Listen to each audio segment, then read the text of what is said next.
ابدی زندگی یا موت۔ ابدی انجیل کو پیش کرتے ہوئے ہمیں یہ واضح کرنا چاہیے کہ تمام انسانوں کو فیصلے کا حق دیا گیا ہے، جو یا تو ہمیشہ کی زندگی یا خدا سے کبھی نہ ختم ہونے والی جدائی کی طرف لے جاتا ہے۔ میں نوید ملک آپ کی خدمت میں حاضر ہوں اور اس موضوع پر روشنی ڈالوں گا۔ مکاشفہ کی کتاب 14 باب اور اس کی 6 اور 7 آیات کے مطابق اب وہ دوبارہ 14 میں آپ کے پاس ایک جھلک، ایک وضاحت، ایک تفصیل ہے کہ جو کچھ ہو رہا ہے اور خاص طور پر مصیبت کے اس دور کے اختتام پر ہوگا۔ پھر میں نے ایک اور فرشتہ کو آسمان کے بیچ میں پرواز کرتے دیکھا، جس کے پاس ابدی خوشخبری تھی۔ صرف ایک ہی انجیل ہے، یہ ابدی انجیل ہے، یہ یسوع کی خوشخبری ہے، خدا کے برا کی، ذبح شدہ برا کی، جو دنیا کے گناہوں کو اٹھا لیتا ہے۔ زمین کے رہنے والوں کے لیے ابدی خوشخبری تھی۔ یہ وہ لوگ ہیں جو اس زمانہ میں رہتے ہوں گے۔ زمین پر ہر قوم، قبیلہ اور اہل زبان، یہ تمام لوگ جو یہاں زمین پر ہوں گے جب بڑی مصیبت کا وقت ہوگا۔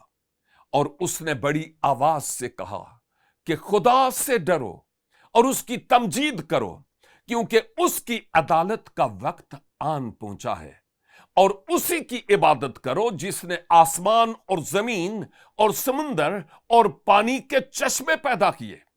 خالق خدا کی عبادت کرو، حقیقی خدا کی، ابدی خدا کی۔ اور اگر آپ حصے کے اختتام پر جائیں تو ہم پڑھتے ہیں، مقدسوں یعنی خدا کے حکموں پر عمل کرنے والوں اور یسوع پر ایمان رکھنے والوں کے صبر کا یہی موقع ہے۔ پھر میں نے آسمان میں سے ایک آواز سنی کہ لکھ، مبارک ہے وہ مردے جو اب سے خداوند میں مرتے ہیں۔ وہ ایسے لوگ ہوں گے جو اس دور میں خداوند میں مریں گے۔ روح فرماتا ہے بے شک، کیونکہ وہ اپنی محنتوں سے آرام پائیں گے اور ان کے اعمال ان کے ساتھ ساتھ ہوتے ہیں۔ اس مصیبت کے زمانہ کے دوران لوگوں کی اکثریت جو یسوع مسیح کی پیروی کرتی ہے وہ شہید ہو جائیں گے۔ کچھ لوگ ہوں گے جن کو بیابان میں لے جایا جائے گا تاکہ محفوظ رہیں، لیکن لوگوں کی اکثریت خداوند یسوع مسیح کی وجہ سے شہید ہو جائے گی۔ حیوان اس کو یقینی بنائے گا، مخالف مسیح اس کو یقینی بنائے گا۔ اب اگر آپ حوالے کی طرف واپس آئیں تو ایک دوسرا انتخاب نظر آتا ہے۔ ایک اور دوسرا فرشتہ یہ کہتا ہوا آیا کہ گر پڑا، وہ بڑا شہر بابل گر پڑا۔ اب اگلے ہفتے ہم 2 ابواب دیکھیں گے جو بڑے بابل سے متعلق ہیں، اور یہ کس چیز کا حوالہ دے رہا ہے یہ ابھی ایک چھوٹی سی جھلک ہے، لیکن بڑا بابل گر پڑا جس نے تمام قوموں کو اپنی حرام کاری کی غضبناک مے پلائی۔ ایک بار پھر مستقبل کے بارے میں بتایا گیا ہے۔ ایک اور تیسرے فرشتہ نے آ کر بڑی آواز سے کہا، اور یہاں ایک تلخ حقیقت ہے جس کا ہمیں سامنا کرنا پڑے گا۔ جو کوئی اس حیوان اور اس کے بت کی پرستش کرے اور اپنے ماتھے یا اپنے ہاتھ پر اس کی چھاپ لے لے، وہ خدا کے قہر کی اس خالص مے کو پیے گا جو اس کے غضب کے پیالے میں بری گئی ہے، اور پاک فرشتوں کے سامنے اور برا کے سامنے آگ اور گندک کے عذاب میں مبتلا ہوگا، اور ان کے عذاب کا دھواں ابدالآباد اٹھتا رہے گا۔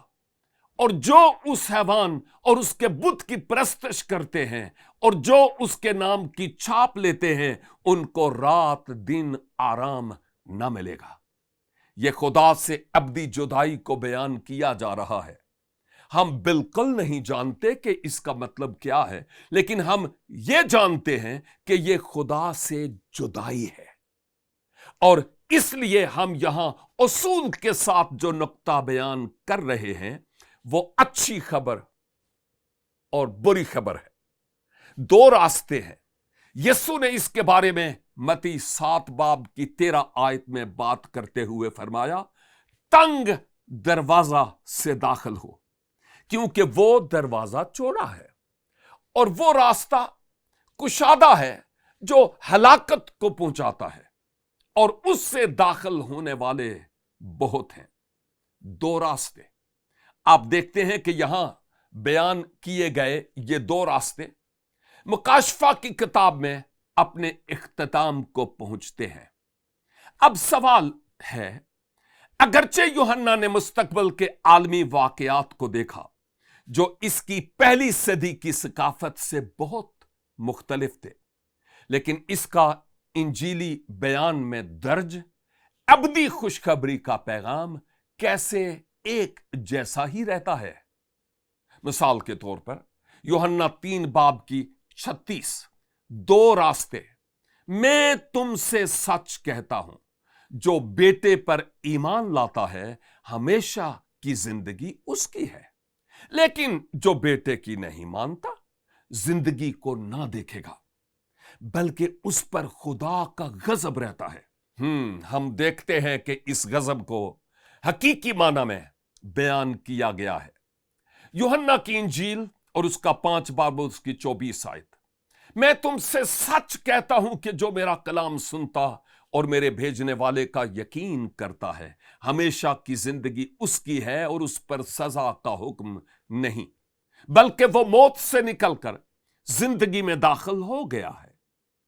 دو راستے، موت یا زندگی، اور یہ ابدی خوشخبری ہے۔ ایمان لانے والوں کے لیے خوشخبری ہے، اور ان کے لیے بری خبر ہے جو یسوع کو رد کرتے ہیں۔